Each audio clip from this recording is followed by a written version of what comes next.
رب العزت کا کروڑ مرتبہ احسان و شکر ہے جس خالق و مالک نے ہمیں آج ماہ رمضان کا دوسرا روزہ رکھنے کی اور نماز فجر جماعت کے ساتھ ادا کرنے کی توفیق عطا فرمائے۔ حضرات گرامی قدر، حضرت سیدنا انس بن مالک رضی اللہ تعالی عنہ آپ سے مروی ہے، رسول اکرم شفیع معظم صلی اللہ تعالی علیہ وسلم آپ نے رمضان کی آمد پر ارشاد فرمایا کہ اے میرے صحابہ، ما تستقبلون وماذا یستقبلکم، او کما قال النبی صلی اللہ علیہ وسلم، کہ اے صحابہ جانتے ہو تم کس کا استقبال کر رہے ہو اور تمہارا کون استقبال کر رہا ہے۔ حضرت سیدنا فاروق اعظم رضی اللہ تعالی عنہ آپ نے عرض کی، یا رسول اللہ صلی اللہ علیہ وسلم، کیا کوئی وحی اترنے والی ہے، کوئی نیا پیغام آنے والا ہے رب کی جانب سے، یا پھر کوئی جو ہے وہ لڑائی ہونے والی ہے، کوئی جنگ ہونے والی ہے؟ تو یا رسول اللہ صلی اللہ علیہ وسلم، یہ اہم بات جو ہے وہ ہو سکتی ہے یا وحی آنے والی ہے یا پھر جو ہے کسی سے جنگ ہونے والی ہے۔ نبی اکرم صلی اللہ علیہ وسلم نے فرمایا، اے عمر ایسا نہیں، بلکہ ماہ رمضان آنے والا ہے۔ فرمایا ماہ رمضان آ رہا ہے، اور یہ ماہ رمضان اتنی برکت والا ہے، ایسا جو ہے وہ اللہ رب العزت کا کرم ہے۔ فرمایا اس کی پہلی رات کو اللہ رب العزت تمام اہل قبلہ کی بخشش فرما دیتا ہے۔ پہلی رات، اول لیلہ، فرمایا پہلی رات کو اللہ رب العزت سارے مسلمانوں کی جو اہل قبلہ ہیں، جو قبلے کی جانب منہ کر کے نماز پڑھتے ہیں، تو اہل قبلہ کی اللہ رب العزت بخشش فرما دیتا ہے۔ تو اس کی تو ہر رات برکت والی ہے، ہر جو ہے وہ سحری برکت والی ہے، اور ہر افطاری برکت والی ہے۔ اور بلکہ رسول اکرم صلی اللہ علیہ وسلم نے یہ بھی ارشاد فرمایا کہ ہر افطاری کو جو لاکھوں لوگوں کی بخشش ہوتی ہے، بالکل آخری رات میں بھی اللہ رب العزت مجموعی طور پر جتنے پورے رمضان میں بخشے ہوتے ہیں اتنے اور زیادہ بخش دیتا ہے۔ تو یہ تو سارے کا سارا مہینہ ہی خیر و برکت والا ہے۔ حضرات گرامی قدر، ماہ رمضان کا تعلق قرآن کے ساتھ بہت زیادہ ہے۔ ماہ رمضان اور قرآن یہ اللہ رب العزت تک پہنچنے کا ذریعہ ہے۔ دونوں، رمضان بھی رب تک پہنچنے کا ذریعہ ہے، اور قرآن بھی اپنے مالک تک پہنچنے کا ذریعہ ہے،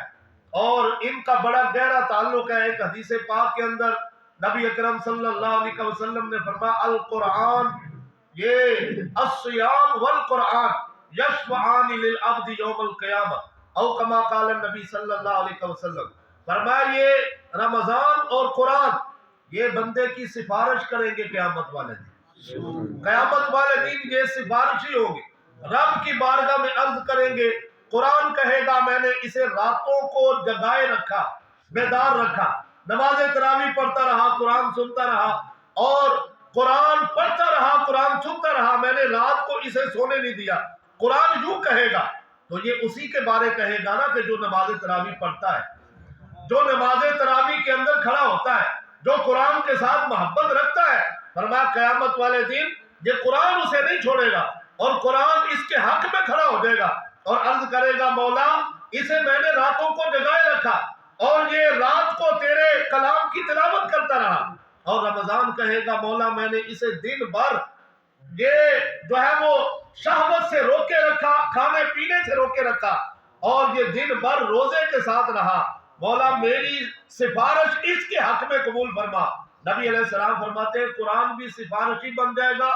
رمضان بھی سفارشی بن جائے گا، اور اللہ رب العزت ان دونوں کی شفاعت، ان دونوں کی سفارش اللہ رب العزت قبول فرمائے گا، بندے کی بخشش فرما دے گا۔ سبحان اللہ۔ تو یہ بھی جو ہے وہ مجدہ نبی علیہ السلام نے سنا دیا کہ فرمایا قرآن کی سفارش بھی قبول ہوگی، رمضان کی سفارش بھی قبول ہوگی، اور یہ جو ہے وہ ایسے سفارشی ہے کہ جن کی شفاعت، جن کی سفارش رد نہیں ہوگی بلکہ قبول کر لی جائے گی، اور بندے کی نجات ہو جائے گی، بندے کو جنت مل جائے گی۔ حضرات گرامی قدر، قرآن اور رمضان کا بڑا گہرا تعلق ہے۔ آقا کریم صلی اللہ علیہ وسلم ہمارے جو ہے وہ نبی علیہ السلام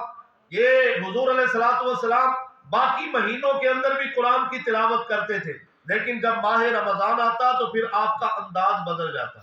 قرآن کی تلاوت تو آپ باقی مہینوں میں بھی کرتے، باقی راتوں میں بھی کرتے، باقی دنوں میں بھی کرتے، لیکن جب ماہ رمضان آتا ہے تو حضرت عبداللہ ابن مسعود رضی اللہ تعالیٰ عنہ، صحابہ کے مفتی، صحابہ کرام علیہ رضوان میں بڑی شان والے، آپ جو ہے آپ کو یہ اعزاز اور یہ شرف حاصل ہے کہ حضرت عبداللہ ابن مسعود فرماتے ہیں نبی علیہ الصلوۃ والسلام میرے ساتھ قرآن کا دور فرمایا کرتے، اپنا قرآن مجھے سناتے اور میں اپنا قرآن حضور کو سناتا، اور نبی علیہ السلام فرماتے اے عبداللہ قرآن سناؤ، اور میں عرض کرتا یا رسول اللہ صلی اللہ علیہ وسلم آپ تو صاحب قرآن ہیں، آپ کو ہم کیا قرآن سنا سکتے ہیں، آپ پر تو قرآن اتر رہا ہے، آپ تو نبیوں کے سلطان ہیں، آپ تو رب کے محبوب ہیں، ہم آپ کو کیا قرآن سنائیں گے، صاحب قرآن کے سامنے قرآن پڑھنا یہ ہماری کیا مجال ہے۔ حضرت عبداللہ نے جب یوں عرض کیا تو نبی علیہ السلام نے فرمایا اے عبداللہ مجھے پسند ہے قرآن سننا،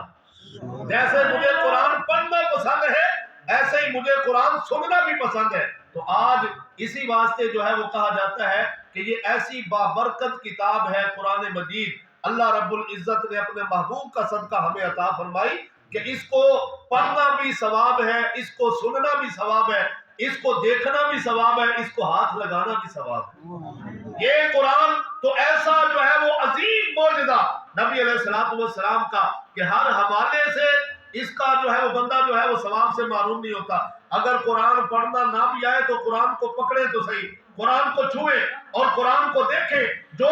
صورتیں آتی ہیں ان صورتوں کو دیکھ کر ہم تلاوت کر سکتے ہیں۔ پہلا صفحہ کھولیں تو سورہ فاتحہ ہے، ہر بندے کو سورہ فاتحہ آتی ہے، الحمدللہ رب العالمین الرحمن الرحیم، کبھی ہم قرآن کو دیکھ کر بھی تو پڑھیں۔ اور ہمیں بالکل آخر میں اگر قرآن نہیں پڑھنا آتا تو سورہ اخلاص تو آتی ہے، اور سورہ کوثر تو آتی ہے، سورہ ناس اور سورہ فلق تو آتی ہے، یہ صورتیں آتی ہیں، ان کو کھول کر تلاوت کرے اور قرآن پکڑنے کا بھی ثواب ملے گا، قرآن دیکھنے کا بھی ثواب ملے گا، قرآن پڑھنے کا بھی ثواب ملے گا۔ زبانی پڑھے تو صرف پڑھنے کا ثواب ہے، لیکن ہم قرآن کو دیکھ کر پڑھے تو پھر قرآن پکڑنے کا علیحدہ ثواب، اور قرآن کو دیکھنے کا علیحدہ ثواب، اور قرآن کو پڑھنے کا پھر علیحدہ ثواب۔ یہ تین قسم کے ثواب ہمیں اس وقت نصیب ہوں گے جب ہم قرآن کو پکڑیں گے، جب ہم قرآن کو کھولیں گے۔ حضرات گرامی قدر، رمضان المبارک میں جنہوں نے پورا سال اگر جو ہے وہ قرآن نہیں پڑھا تو انہیں چاہیے کہ رمضان المبارک میں اپنے آقا دو عالم صلی اللہ علیہ وسلم کی سنت ادا کرتے ہوئے قرآن کے ساتھ اپنا ربط جوڑیں، قرآن کے ساتھ اپنا تعلق بنائیں، اور قرآن کو اگر پڑھنا نہیں آتا تو اللہ نے موقع دیا ہے تو ہم سیکھیں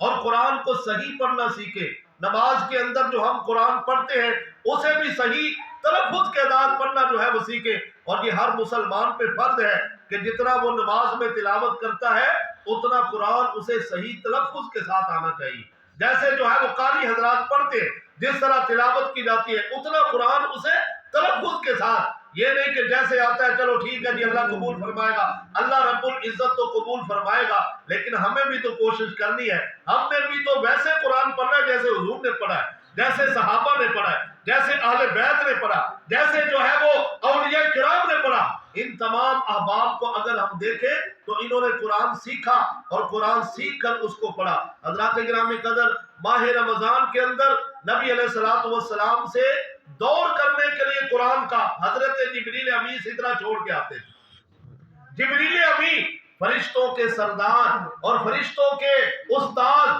اور یہ جو ہے وہ حضرت جبریل امین جن کا مقام سدرہ ہے اور ساتوں آسمانوں سے اوپر مقام ہے، یہ سدرہ چھوڑ کے حضور کے حجرے میں آ جاتے، نبی علیہ السلام کے حجرے میں آ کر قرآن کا دور کرتے۔ جتنا قرآن اتنا ہوتا جو جبریل امین خود ہی لے کر آتے تھے، تو جتنا سال کے اندر قرآن اتنا ہوتا تھا اس قرآن کا دور حضرت جبریل امین رمضان میں آ کر حضور سے فرماتے، یعنی حضور کو قرآن سناتے اور حضور سے قرآن سنتے۔ یہ ماہ رمضان کی برکتیں ہیں، اس واسطے آج ہر مسجد میں قرآن پڑھا جا رہا ہے، قرآن سنا جا رہا ہے، اور قرآن کی بہاریں ہیں، کیونکہ نبی علیہ الصلوۃ والسلام نے بھی اس کا اہتمام کیا۔ ماہ رمضان کے اندر آپ سے جبریل نے بھی دور کیا، اور ماہ رمضان میں حضرت عبداللہ ابن مسعود سے بھی آپ دور فرمایا کرتے، اور اسی طرح حضرت عبداللہ بن مسعود نبی علیہ الصلوۃ والسلام کے قرآن پڑھنے کی ایک کیفیت کو بیان کرتے ہیں، فرماتے ہیں رمضان کی رات تھی۔ کون سی رات تھی؟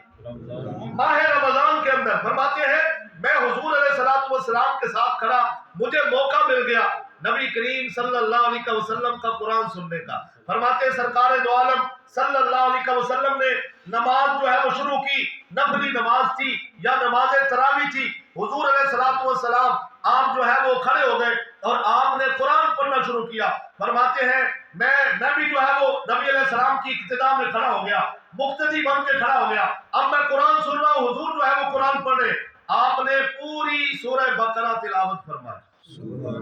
جو ہم نے 2 راتوں کے اندر پڑھا ہے نا قرآن، رات کو قرآن جو ہے وہ سورہ بقرہ مکمل ہوئی، پہلی سورت نبی علیہ السلام نے ساری سورہ بقرہ پڑھ دی، پہلی رکعت ہے۔ ہم نے تو 40 رکعتوں کے اندر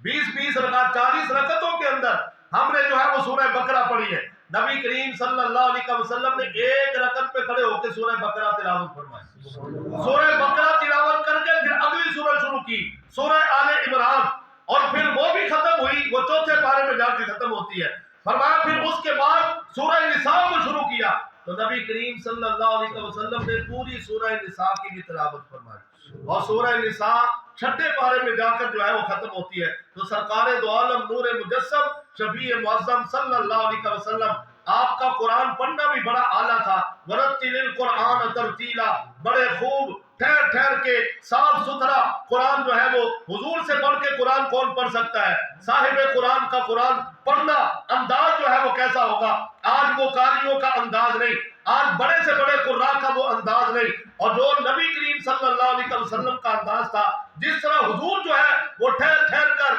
اور صاف جو ہے وہ قرآن پڑھا کرتے تھے۔ فرمایا سورہ نساء آپ نے پڑھی تھی، اور جس آیت کے اندر خوف الہی ہوتا اس کے اندر حضور جو ہے وہ رک جاتے اور رب کی بارگاہ میں گڑ گڑاتے، رب کی بارگاہ میں مانگتے، اور فرماتے ہیں یہاں تک کہ سورہ نساء مکمل ہوئی، ابھی آپ نے 2 رکعتیں جو ہے وہ نماز کی یہ ادا فرمائی تھی۔ فرمایا ادھر سے حضرت بلال نے صبح کی اذان جو ہے فرما دی۔ تو یہ انداز ہے آقا دو عالم نور مجسم صلی اللہ علیہ وسلم کا رمضان کی راتوں میں قرآن پڑھنے کا، کہ ساری رات ہی قرآن پڑھتے رہے، ساری رات ہی رب کی بارگاہ میں کھڑے رہے اور نماز ادا کرتے رہے۔ ہمیں اگر 1 گھنٹہ نصیب ہو جاتا ہے، 1.5 گھنٹہ نصیب ہو جاتا ہے، تو شکر کرنا چاہیے کہ چلو کم از کم سال کے بعد یہ راتیں نصیب ہوئی۔ اس واسطے ہمیں ذوق اور شوق کو برقرار رکھنا ہے اور قرآن کے ساتھ اپنی محبت کو جوڑے رکھنا ہے۔ اللہ رب العزت کی بارگاہ میں دعا ہے رب العزت ہمیں سمجھ کی اور عمل کی توفیق عطا فرمائے۔